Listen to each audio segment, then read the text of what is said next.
আসসালামু আলাইকুম। সবাইকে রমজানের শুভেচ্ছা জানিয়ে সহজ রান্নার আরও একটি পর্ব শুরু করছি। ইফতারের টেবিলে যদি একই রকম খাবার খেতে খেতে বোর হয়ে যান, তাহলে আজকের রেসিপিটি আপনার জন্য একদম পারফেক্ট। খুব সহজভাবে এবং অন্যরকমভাবে বানিয়ে দেখাবো আজকের ছোলা রেসিপি। এটা খেতে অসম্ভব মজার। একবার শুধু বানিয়ে দেখুন, সবার প্রশংসা পাবেন, আমি গ্যারান্টি দিয়ে বলতে পারি। চলুন মূল রেসিপি দেখে নিই। প্রথমে এখানে আমি ছোলা ভিজিয়ে রেখেছিলাম সারা রাতের জন্য। খুব ভালো করে ধুয়ে পরিষ্কার করে নিয়েছি। এখন ছোলাগুলো সেদ্ধ করে নেব। সম্পূর্ণ ছোলাগুলো দিয়ে দিলাম পরিমাণ মতো পানি। অল্প পরিমাণে একটু দিয়ে দিব এখন এর মধ্যে লবণ। একটা চামচের সাহায্যে একটু মিশিয়ে দিব। তারপরে একটা বলক চলে আসা পর্যন্ত অপেক্ষা করব। একটা বলক চলে এলে এর মধ্যে আমি দিয়ে দিব গোটা একটা মাঝারি সাইজের আলু।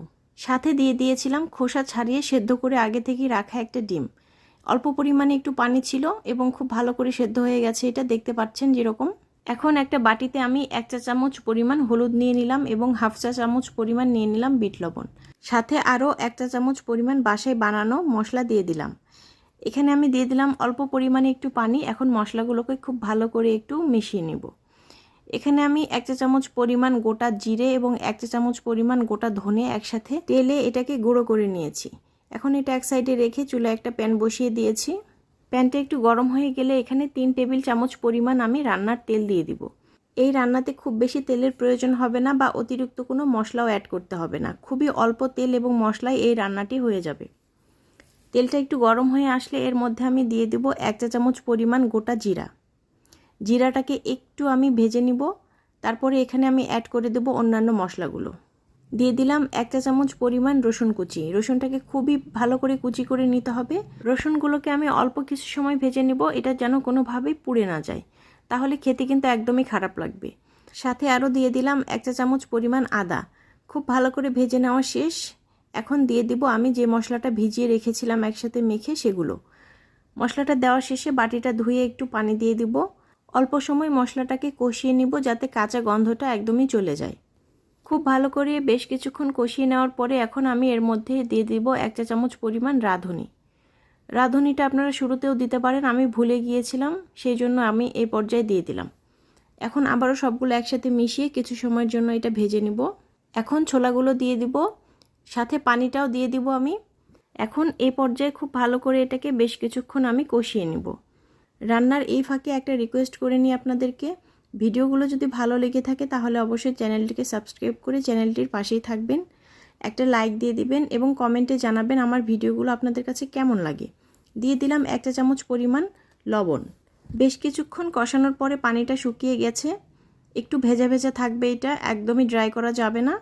দেখতেই পাচ্ছেন পানিটা অনেকটা শুকিয়ে এসেছে, কিন্তু একটু একটু পানি আছে।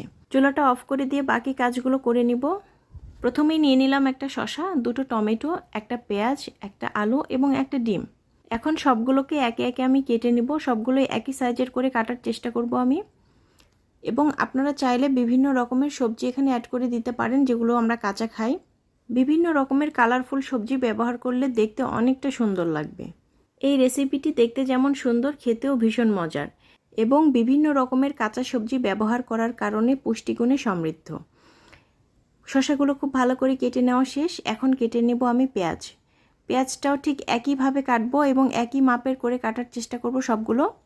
যারা কাঁচা পেঁয়াজ পছন্দ করেন না তারা স্কিপ করতে পারেন। পেঁয়াজের পরিবর্তে আপনারা অন্য কিছু দিয়ে দিতে পারেন। এখন কেটে নেব আলু। আলুটাকেও আমি বাকিগুলোর মতো একই রকম করে কেটে নিব। আলুগুলো কাটা শেষে আবার সাজিয়ে রাখবো এক পাশ করে। তারপর এখানে নিয়ে নেব টমেটো। টমেটো আমি একইভাবে কেটে নিব। চাইলে এখানে আপনারা গাজরও ব্যবহার করতে পারেন, তাতেও কিন্তু অসাধারণ লাগবে খেতে। এটা দেখতেও অনেক সুন্দর লাগবে, কালারফুল। বিশেষ করে বাচ্চারা যারা ছোলা বুট একদমই খেতে চান না, তারা অনেক বেশি পছন্দ করবে বিভিন্ন রকমের কালারফুল সবজি থাকার কারণে। টমেটোগুলো কেটে নেওয়া শেষ, এক সাইডে করে রেখে এখন আমি শেষে ডিম দিয়ে দিব।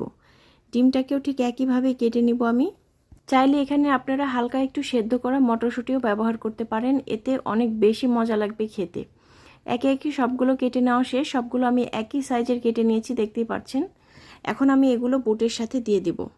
অবশ্যই এখানে একটা বিষয় খেয়াল রাখতে হবে, বুটটা যেন খুব অতিরিক্ত গরম না থাকে। অল্প পরিমাণে একটু গাজরও আমি দিয়ে দিলাম।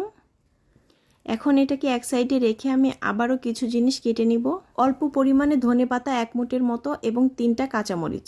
কাঁচামরিচগুলোকে খুব ছোট ছোট করে কেটে নিব আমি। যারা ঝাল বেশি পছন্দ করেন তারা আরও 2-1টা কাঁচামরিচ বাড়িয়ে দিতে পারেন। এখন ধনেপাতাগুলোকে খুব ছোট ছোট করে কেটে নিব। যতটা সম্ভব আমি ছোট ছোট করে কেটে নেওয়ার চেষ্টা করব। ছোলা বুট রান্নার মধ্যে ধনেপাতার ফ্লেভারটা অনেক বেশি মজা লাগে। যারা এটা পছন্দ করেন না তারা স্কিপ করতে পারেন। খুব ভালো করে সবগুলো কেটে নেওয়া শেষ। এখন আমি এগুলো দিয়ে দিব। একে একে সব উপকরণ দেওয়া শেষ। এখন এখানে আমি 1 টেবিল চামচ পরিমাণ গোটা জিরা এবং ধনে একসাথে টেলে গুঁড়ো করে নিয়েছিলাম, সেটা দিয়ে দিব। এটা খুব বেশি মিহি গুঁড়ো করার প্রয়োজন নেই, হালকা একটু গুঁড়ো করলে এটার ফ্লেভারটা অনেক বেশি সুন্দর আসে। এখন আলতো আলতো করে এটা মেখে নিব। খুব বেশি জোরে মাখানোর প্রয়োজন নেই, আলতো আলতো করে মেখে নিলেই এটা অনেক বেশি ভালো লাগবে। খুব ভালো করে নেড়েচেড়ে একসাথে সবগুলো মেশানো আমার শেষ। এই পর্যায়ে আমি এখন লবণটা চেক করে নিব। এখানে আমি প্রয়োজন মতো আরও একটু বিট লবণ অ্যাড করে দিলাম। এখন এখানে আমি অ্যাড করে দিব 1 চা চামচ পরিমাণ লেবুর রস। এখন আবারও চামচের সাহায্যে একটু নেড়েচেড়ে নিব। এটা আপনারা ইফতারের একদম আগ মুহূর্তে বানাবেন, এটা বানিয়ে রাখা যাবে না। বেশি সময় রাখলে এটা পরবর্তীতে খেতে ভালো লাগবে না। এখন একটা সার্ভিং বলে সার্ভ করে নিব। দেখতেই পাচ্ছেন কতটা সুন্দর লাগছে, কালারফুল। সবগুলো আমি তুলে নিচ্ছি। আজকের ছোলা বুট রান্নায় আমি 250 গ্রাম ছোলা বুট ব্যবহার করেছিলাম। সবগুলো ঢেলে নেওয়া শেষ। এখন পরিবেশনের পালা। তৈরি হয়ে গেল দারুণ মজার রমজান স্পেশাল ছোলা বুট রেসিপি। অবশ্যই বাসায় ট্রাই করবেন এবং বন্ধুবান্ধব প্রিয়জনদের সাথে শেয়ার করবেন বেশি বেশি।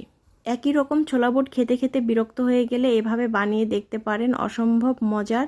আশা করি আপনাদের কাছেও বেশ ভালো লাগবে।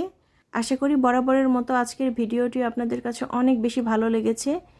আবারও সামনে সহজ কোনো নতুন রেসিপি নিয়ে হাজির হয়ে যাব। ততদিন পর্যন্ত সবাই ভালো থাকুন। আজকে এই পর্যন্তই ছিল। আল্লাহ হাফেজ।